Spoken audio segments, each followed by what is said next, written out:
ਜੇ ਉਹ ਛੱਡ ਕੇ ਗਏ ਤੇ ਅਸੀਂ ਵੀ ਛੱਡ ਕੇ ਆਏ ਹਾਂ। ਹਾਂ ਜਦੋਂ ਬਾਬਾ ਜੀ ਐਲਾਨ ਹੋਇਆ ਸੀ ਕਿ ਮਤਲਬ ਉਹ ਹਾਂਜੀ। ਤੁਸੀਂ ਤੁਹਾਨੂੰ ਯਾਦ ਹੈ ਕਿ ਕਿੰਨੀ ਤਾਰੀਖ ਨੂੰ ਤੁਸੀਂ ਇਹ ਛੱਡਿਆ ਸੀ ਘਰ-ਬਾਰ ਆਪਣਾ ਸਾਰਾ ਕੁਝ?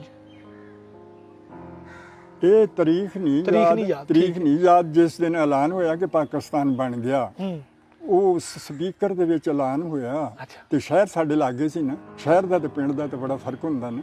ਸ਼ਹਿਰ 'ਚ ਐਲਾਨ ਹੋਇਆ ਕਿ ਪਾਕਿਸਤਾਨ ਬਣ ਗਿਆ ਅੱਛਾ ਤੇ ਅਸੀਂ ਆਪਣੇ ਘਰਾਂ 'ਚ ਬੈਠੇ ਪਰੇਸ਼ਾਨ ਵੀ ਇਹ ਕਿਸ ਚੀਜ਼ 'ਤੇ ਆਵਾਜ਼ ਆ ਰਹੀ ਹੈ ਜਿਹੜੀ ਮਸਲਨ ਸਾਡੇ ਕੰਨਾਂ 'ਚ ਪੈਣ ਡਈ ਆ, ਪਤਾ ਨਹੀਂ ਕਿ ਕਾਹਦੇ 'ਚ ਬੋਲਦੇ।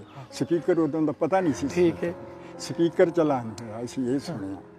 ਅਸੀਂ 3 ਦਿਨ ਤੋਂ ਬਾਅਦ ਅਸੀਂ ਸ਼ਹਿਰ 'ਚ ਆ ਗਏ। ਜਿਹੜੇ ਸ਼ਹਿਰ ਦੇ ਲੋਕ ਸੀ ਨਾ, ਉਹਨਾਂ ਨੇ ਕਿਹਾ ਕਿ ਤੁਹਾਡਾ ਪਿੰਡ ਛੋਟਾ ਹੈ ਤੇ ਤੁਸੀਂ ਹਿਫਾਜ਼ਤ ਦੇ ਵਾਸਤੇ ਤੁਸੀਂ ਮਤਲਬ ਸਾਡੇ ਕੋਲ ਆ ਜਾਓ। ਅਸੀਂ ਫਿਰ ਸ਼ਹਿਰ 'ਚ ਰਹੇ ਹਾਂ। ਸ਼ਹਿਰ 'ਚ ਰਹੇ ਅਸੀਂ ਕੋਈ 6-7 ਦਿਨ। ਜਿਸ ਦਿਨ ਫਿਰ ਸ਼ਹਿਰ ਦੇ ਲੋਕ ਉੱਠੇ ਫਿਰ ਸ਼ਹਿਰਾਂ ਉਦੋਂ ਫਿਰ ਅਸੀਂ ਉੱਠੇ ਹਾਂ।